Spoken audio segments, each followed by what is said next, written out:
Malezi kwenye kipindi cha utandawazi. Na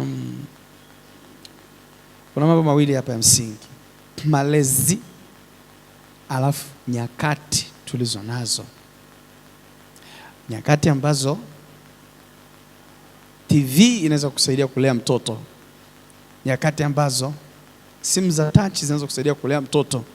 Na malezi sio ya mtoto tu.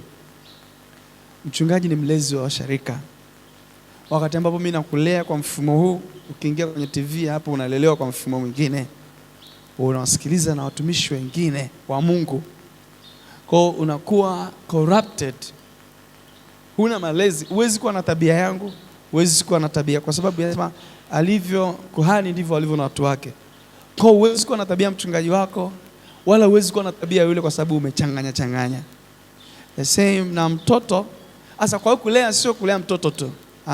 Mtu yoyote ambaye unatamani. Acha tuangalie maana ya kulea. Nini maana ya kulea?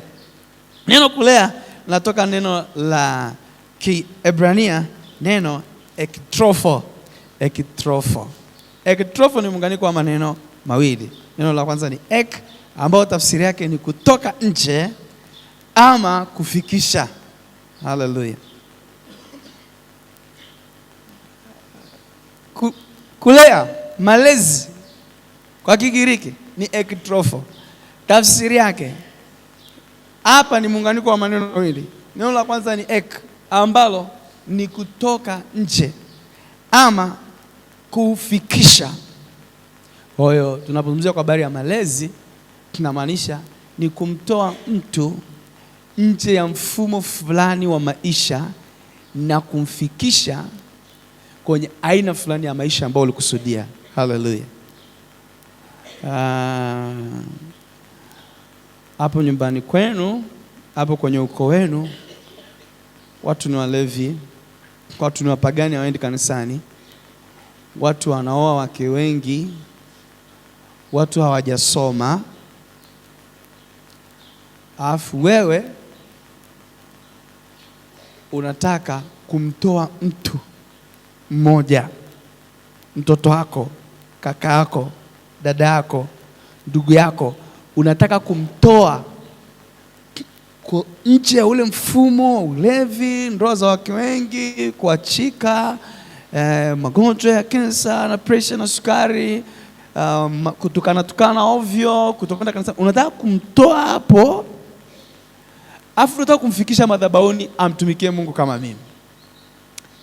Ndio tafsiri ya malezi. Kumtoa mtu mmoja kwenye mfumo fulani wa maisha ambao hutaki na kumfikisha kwenye mfumo wa maisha ambao sio asili yake. Kwa hiyo huwezi kulea mpaka uwe na vision na maono na mpango. Hallelujah. Kabla hujampeleka mtoto shule, unataka awe daktari. Kwa hiyo uangalie shule unampeleka, je, atakuwa daktari? Unataka mtoto wako awe nani? Unataka, kwa hiyo mke analelewa, mume analelewa. Kutaka kumtoa mtu yoyote, mtoto au mtu mzima. Ndio maana kanisa linalea, na mimi ni baba yenu, baba wa kiroho, kwa sababu nataka niitoe mwangaza mahali fulani, nifikishe mahali fulani. Na kwa sehemu nimeitoa. Wana vesi. Asa kwanza lazima uwe na picha ya kule unakotaka kuwapeleka. Alafu uanze kusuguana nao. Umchape akuchukie. Umchape aende shule akuchukie, lakini kwa sababu unaona daktari kule, akenyewe kanajiona tu katoto kalikochafuka matope. Ufike madhabahuni ugombani nao wakuchukie, waanze kusema mchungaji tutahama ile kanisa. Kwa sababu wakuchukie, kwa sababu hawaoni unapotaka kuwapeleka, lakini uvimbe nao kwa namna yote ile. Siku wakifika watasema tulikuwa hatujamuelewa. Bwana asifiwe. Ndio maana ya malezi. Ugombani na mume wako kila saa. Aseme mwanamke ana makelele sana, mume wangu utakufa, nakwambia utakufa. Au wanawake, ukiona mwanamke kana kupigia kelele, unamchukia, maana kama anakuboa fulani hivi. Lakini anaangalia watoto wake. Hataki kukupoteza. Hataki ulete magonjwa nyumbani. Kwa anakomana. Siku akili yako ikifunguka. Sio siku, by the way. Mtu yote mwenye akili timamu, unampigia kelele, anakujibu vibaya, lakini akienda hapo njiani, maneno yote anayakumbuka na anakuheshimu. Bwana apewe sifa. Asa ndio maana ya kulea. Kung'ang'ana na kitu, tunataka kukitoa kwenye misingi fulani, kukijengea misingi mipya. Usisahau nilikwambia neno ekrofo. Ni muunganiko wa maneno mawili. Ektrofo. Muunganiko wa maneno mawili. Neno la pili ni trofo. Ilo neno trofo tafsiri yake ni kulisha na kutunza. Hallelujah. Hallelujah. Unasikiza kwa makini? Sema amina baba mchungaji. Neno trofo ni kulisha ama kutunza. Kwa hiyo ektrofo ni kukitoa kitu kimoja, kumtoa mtu mmoja mazingira ama katika misingi mbaya na kumfikisha mahali unapotamani pazuri kwa kumlisha na kumtunza.